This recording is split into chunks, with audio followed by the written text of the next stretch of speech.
Hi, Kavin. Good evening. Good evening, sir. How are you doing? Very fine, sir. How about you? I am doing good as well. You are from one of the top colleges in the country and most sought after in Bangalore and Karnataka, right? If you can just very briefly introduce where was your education and we can start with that. Sure, sir. Well, firstly, again, as you introduced, myself, Kavin. My education mainly states from if you pre-primary and all, VSS International School and Orchids. Senior secondary and senior secondary from fifth standard. It's been in NPS Kengeri, that is in Kengeri itself, National Public School, Kengeri. It's a very well-reputed school, and it sort of gave me the foundations from my basics, personal and academic. All the teachers there, they took care of me personally. And my education on the coaching and most of the entrance exam side is done from RR Nagar Akash.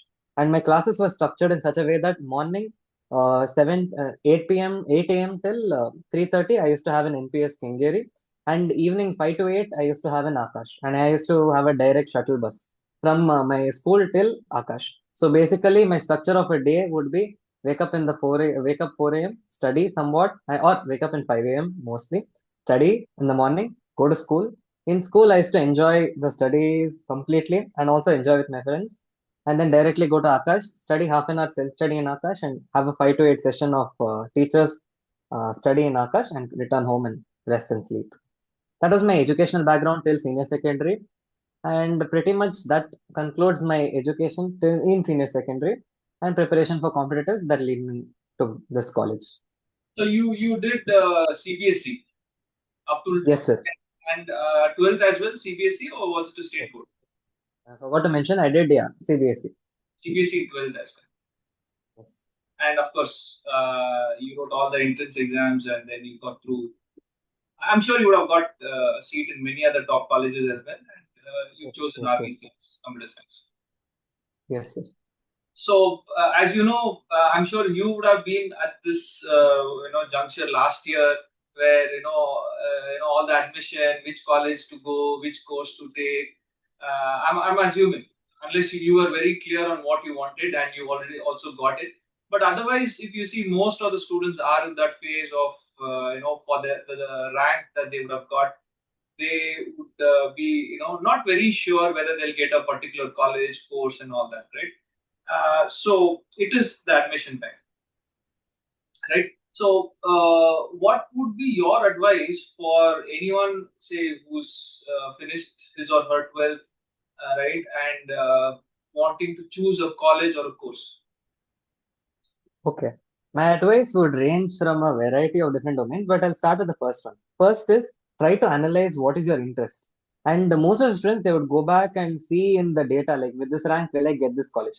That should actually come under second step. First is try to analyze your interest.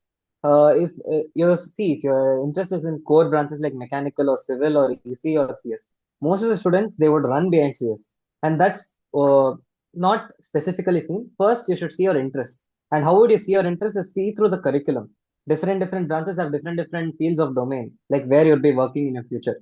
One common statement is that the branch stays with you for a lifetime. College only stays with you for 4 years. Of course, they say the tag of IIT and NIT, it stays with you for a long time. Yes, that's true to some extent. But to the core, your branch is number one priority. As far as I've seen, even in the seniors that they're told, branch is the number one priority. And there are these private institutions where after you come in first year, you have an option of branch change. So don't have the hopes of having a branch change, but first analyze your interest. That is the first key because you have time. Now that all your entrance exams are over, you have so much time in your hands that you can analyze different branches. Okay, how would you analyze a particular branch? First, you see through the curriculum, see if it excites you as well. If in the 11th and 12th that you would have studied first, there are different domains. For example, rolling motion, Newton's laws of motion, there is electrostatics, and then there's magnetism, and then there's semiconductors. All these are nothing but they branch out for different engineering domains. For example, if you have NLM, that branches into civil engineering and or mechanical engineering. If you have electrostatics, that branches into electronics, and electrostatics mainly branches into electrical engineering. And current electricity also electrical engineering. Semiconductors branches into electronics or electronics and instrumentation engineering. So I want you, there are some students who like current electricity more. So analyze your interest and see if that particular engineering domain excites you. Second, come to college. College is when you're choosing college, there are different aspects. But in this outcome-driven world, most of the people would see the placement. Placement-wise, they'll say college. That's okay, and there's no wrong in that also. So my first concern and my first request is see your interest. What is your interest if it's aligned in that way? If your interest is neutral, then try to get advice from seniors who are already there in that particular college, if possible, or try to get advice from your parents. Second, that is really, really important in this time that you have, try to analyze the market trend. The one factor that I told that if your interest is neutral, analyze the market trend on how the market might change in the next 4 years. Now they are saying that artificial intelligence might take over. Yes, that's right. But that will take over in a smart way. It will be involved in all different branches. Artificial AI for chemical engineering, AI for machine learning, AI for civil engineering, AI for mechanical engineering. AI will just, it won't take over, it will just be used in a smarter way. For example, an animator takes around 30 minutes to animate a scene for 5 seconds. With the help of artificial intelligence, he can animate that scene in just 10 minutes. That's all. So, what is the learning from here is AI can be used to leverage more creativity. That's all. In that 5 seconds play, he can increase a second, increase the duration of that particular play. So, my point here is try to see the market trend in the next 4 years. Don't blindly follow the herd that AI will take over. So I'll go for AI/ML. No, AI is just used as a tool to enhance the whatever you're studying right now. Then apart from that, I'd like to tell on my situation first on how for me competing colleges here was RV College CS, and mainly the other 40% that I was relying on was NIT Suratkal's electrical engineering branch. And this discussion, it took me half a month to come to. And I was sure that I would get NIT Suratkal electrical branch in JEE Mains counseling. So the main factor that I considered RV computer science was because of the branch, and that my interest was not towards electrical engineering, and the depth of analysis how much it went is me and my dad actually went to Suratkal and asked the professor over there if it's really worth the tag, because NIT tag, everyone has a fantasy on that particular NIT tag. So what learning that I learned from that and that I don't want anyone else to repeat is, don't for every college has its own bad points and good points. So take it positively and try to see if your that particular curriculum excites you, or at least if you're okay with it. The main concern is we should not be hating what we're doing. Even if we don't have that much interest, it's fine. We can develop interest. But if we have hate, for me at that point of time, I didn't like so much electrical engineering, that much network circuits and all. It was not a fan, not my favorite. So I didn't want to risk it. My interest towards CS was neutral because my combination in CBSE was physics, chemistry, math, and computer science. It was neutral. I didn't hate it. I didn't like it too much. So I felt a confidence that okay, maybe in the future I can like it. And yeah, that's why I chose. So my main points, concluding the whole funda, is first, analyze and see what is your interest.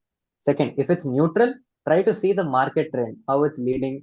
Take advice from elders. And one is the third point, very main point, never ever be overconfident. These are engineering branches, something which we don't know. We have just come out of 12th, and after coming out of 12th, we have that kind of overconfidence that we have achieved all the exams, we know everything, which is actually really wrong. And I had that myself personally.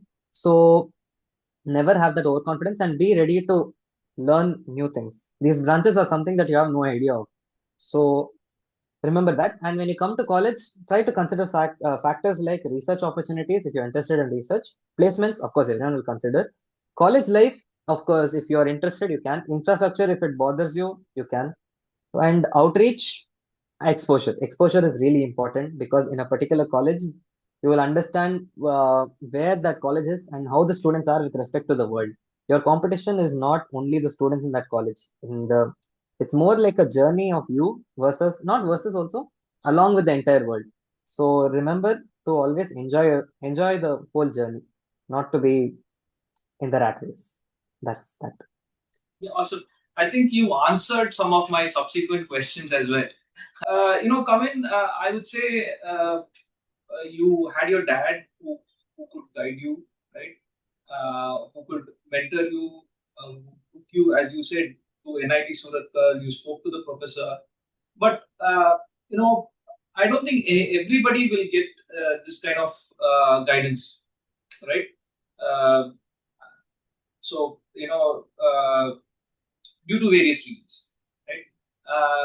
And also at that particular point of time, it is very very difficult to consider so many variables in selecting a college, right? Because you are probably 18, 19 maximum, and at that age, I'm sure you will not have the worldview that probably a 35-year-old or 40-year-old has, right? And there are a lot of you have considered a lot of factors, right? But I'm sure there are a lot of students who probably are struggling, to probably assess where they want to go, and probably they're not getting the right platform or guidance as well. So, in this, keeping this as a background, right? How important do you think a mentorship would be? Really important. Importance can't be scalable. It can't be defined. It's that important because college is like a turning point of life. And see, the student has put a lot of hard work to achieve and write all those exams. If there's no particular mentorship way to lead the direction, it's pointless. All those efforts, all those countless nights that they've spent studying, and all the sacrifices that they've made to achieve really well in that exam without a particular direction to channelize that energy, it's waste. Because achieving such good results and having no direction that would lead further after those results, that just renders the results as pointless.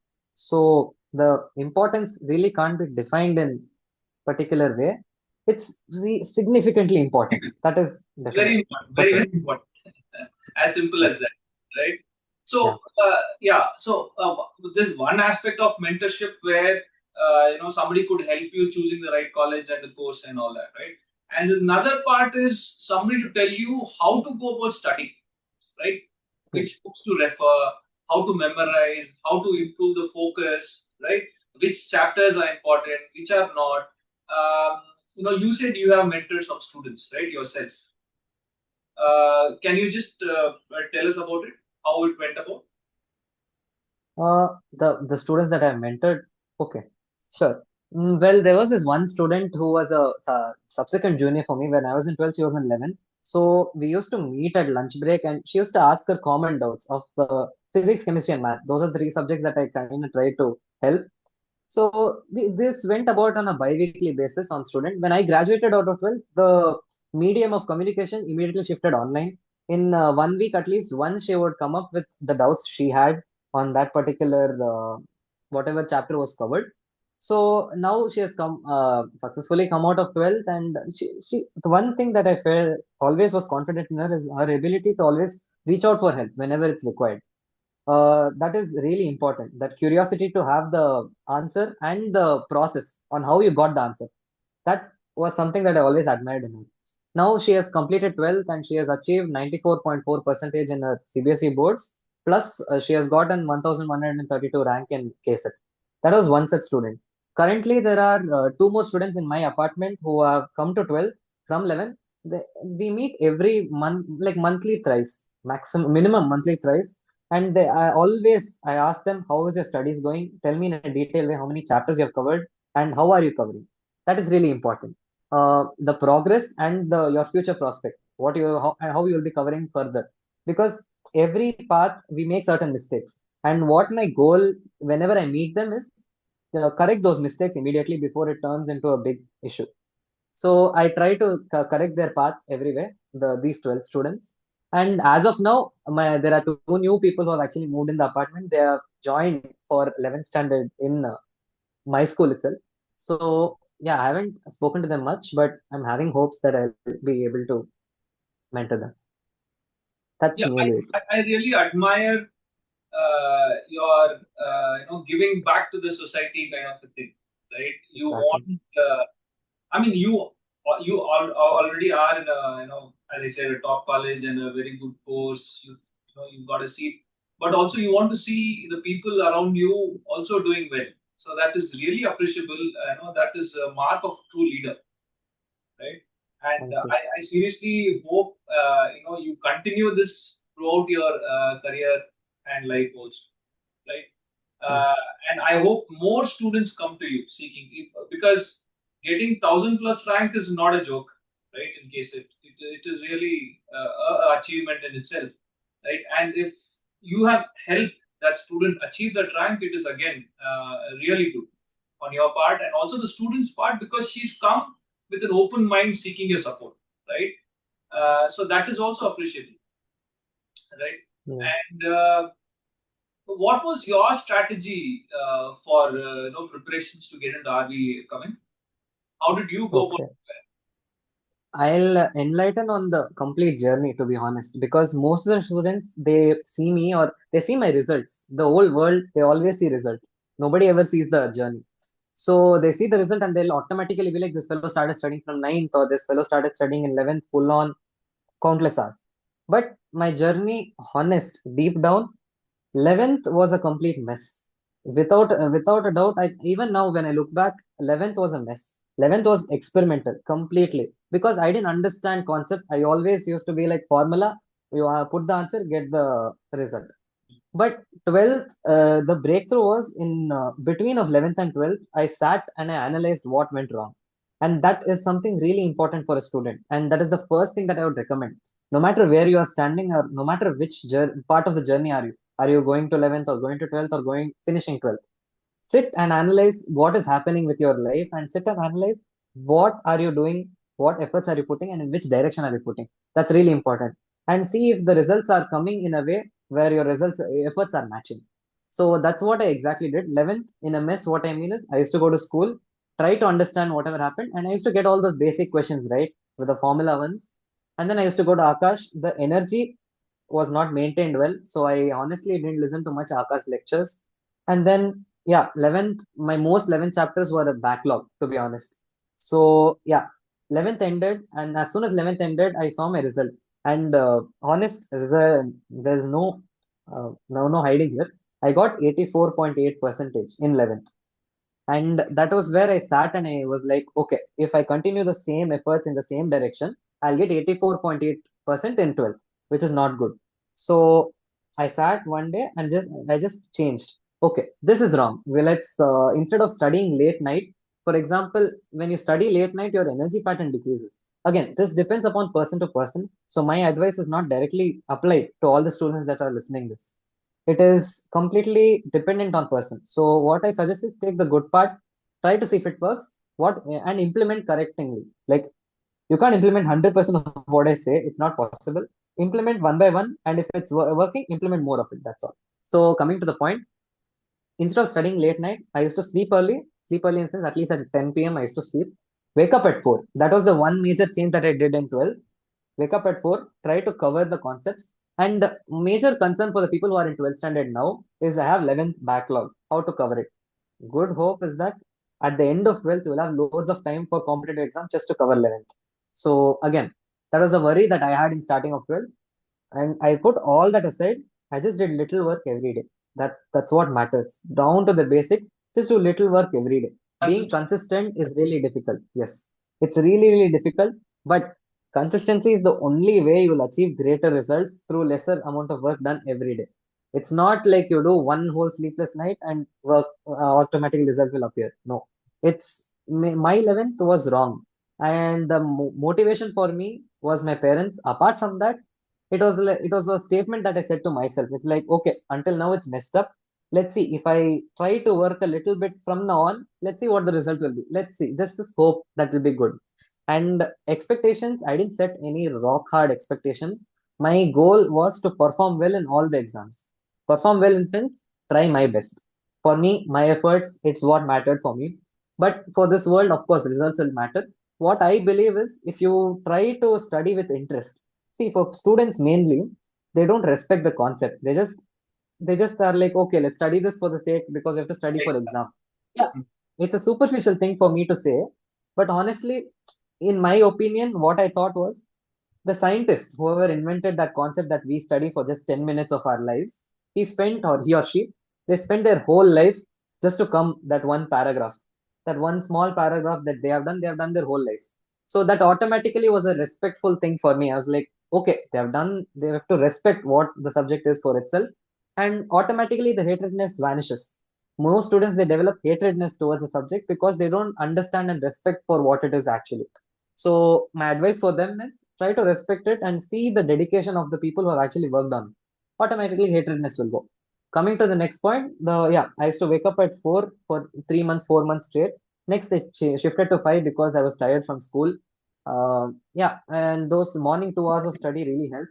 Apart from that, I used to pay attention. That is really important. Paying attention and going home, revising. Active recalling, they tell it, but most students don't follow it. Try to revise what sir had done last class. Try to revise what ma'am had done the week ago. And in your free time, you have to rest. Rest is really important. But when you have interest for studies, honestly, rest becomes a factor. Sleep itself is enough. That's what we'll tell. So all that balance is really, really important. My conclusion advice on how you should go about your journey is try to enjoy it. It's very easy for me to say, but try to enjoy every part of it because once you finish it, you won't get to relive it. Apart from that, try to put little work every day. And whatever, if you hate a subject, try to see it from a different perspective. Like, okay, it's now I hate it, fine. Let's at least go through it so that okay, let's hate this even more. It makes no sense now. But what I'm trying to say here is be neutral about everything. Give equal efforts to all three subjects. Don't, if you like a particular subject, very good, you can spend more time on it, but give other subjects also equal importance. Because in the examination, you won't know which subject will save you. All three subjects will come together in most examinations, except KSET also. But again, mark distribution is equal among three subjects. So give three subjects equal time, and in a week, cover as much as you can and as neatly as you can. One main advice that I'd like to hint that is different from that I felt that I was different from others is in the rush of solving previous year questions, don't forget the concept. Most of the students they run behind previous year questions because that will teach you concept they believe. Okay, fair enough. You should have a good understanding and solving of the previous year questions, but first, concept fundamental is really, really important. Without concept, PYQs are nothing. So first, for any student approaching a particular chapter or even if they're starting afresh, sincere advice is okay, go through the curriculum of the examination. Try to see what you're trying to achieve. By what you're trying to achieve, I don't mean set a particular goal. You set a partial goal. By partial goal, I mean set that, okay, I will do well. I'll try my best to do well in this particular exam. Most of the students, they'll set a goal like 250 marks. Fair enough. But don't get disappointed if you don't achieve that goal in practice tests. That is really, really important. You don't be disappointed and just see it in this way. For example, out of 300 marks in JEE means, if you have got 100, see it in a perspective where it means that you have 200 more marks to learn in that paper. That's all. Don't be overconfident that I got 100, my friend got 95. Yeah, all that you should not compare. That really makes no sense because you're competing with 15 lakh other students, not your friend alone. But see it in the perspective of learning. That is really important. In a paper, if you have got 100, it just means that you have 200 more marks to learn. That's all. That's all there is to see there. And please don't be discouraged by getting less marks. I myself have got single digit marks out of 300. The only way I overcame it is because I did analysis of the paper. That is really, really important. You practice papers, you have periodic tests in your school, you have monthly tests in your school, you have midterms, you have finals. The reason why they give you the paper after they corrected is for you to analyze it. Most of the students they just get lost in like comparing marks with their friends. I recommend you not to do that. See these small things, advice what that I'm saying, it is all really really peculiar and really really detailed, very small. And most of the students again they just miss all this, and they just forget that these small advice is what makes up a result as a whole. So again, in conclusion, I would say try to put efforts, and by putting efforts, I mean open a book, read a chapter, understand what is there in that chapter. Try to make your own notes because you have time. Make your own notes and solve questions. There will be questions you won't get. Okay, those questions. Try to give it your free time. In your free time, wonder about those questions and think honestly. How can I solve this? How can I approach? Try reverse engineering methods. There are so many other tips like in MCQs, substitute from options if you don't get a question. All that is there. Those tips are something that you discover by yourself. And those tips are only discovered when you yourself are putting efforts to learn. And nearly that is it. Just go through, solve questions, and come back to those same concept. Please don't forget active recalling. That is something that has helped me time and again, without a doubt. For example, I used to go back and be like, okay, what did ma'am do last week? Because there is a particular knowledge graph. That graph goes like this. You have a particular, you have read some knowledge, your remembrance is high, really high. Over time, it decreases. Again, it has decreased. If you have recalled it after a week, your remembrance will increase drastically, and that over time that will decrease, the time duration will be longer. For example, I ask you I tell a particular number to you, say 536. That particular number, I ask you to remember it for a lifetime. How you would go about is, you remember, okay, Kavin told 536 yesterday. Then after a particular week, you would be like, what number did Kavin tell? Okay, now again I reminded you after 1 week. The number is 536. You'll remember it. For 1 month. After 1 month, you will forget it again. Then I'll tell you the number is 536. You'll remember it for 3 months this time. You'll pakka remember it that it is 536, 536. And automatically you'll remember it that 3 months, after 3 months, when I come to meet you, you'll be like, hey, that's the guy who told me 536. So that will go on for a particular year. Now the same cycle I want you to repeat for every single concept of the particular subject. Then automatically all formulas, no matter how difficult it is, this is the same way I try to remember a chapter called DNF block, where you have to remember a whole block of periodic table, the middle block and the bottom block, you have to remember it. All the elements, I just one period, 1 week. So that's how I assigned it, and that's a technique that I use to remember such complex things in a simple way. And some other techniques were that I try to teach it. And one advice that I'm thankful that I told to myself was presentations. If a teacher asks you to give presentations, give it, no matter you mess up. When you teach something to a particular friend or anyone, it is when you know the faults in your particular brain on that particular topic. That is when you try to dumb down things so that your brain will understand, so that my friend will understand. Then by teaching it to others, you will understand the faults that you have in yourself. Plus, you will get a way more confident level of that particular concept. So I think I encompassed all my tricks and most of my journey so far. That's it. Very nice. I think if I have to take away a few key words, right, it is first thing is the consistency, right? Second would be don't just prepare for the exams, but get your foundation strong, right? Fundamentals, basically, you'll have to be very very strong in your fundamentals. That is also advice for engineering or UG students, right? When they come for interview, they have to be fundamentally strong. If not advanced, the basics should be strong. I think with Yes. this, I would like to end the session, Kavin. Thank you so much for joining, taking your time off. Uh, you know, I'm sure Thank you for. you will, as I said before, you will go on and help more students to succeed like you. Thank Thank you, you. sir. Sure.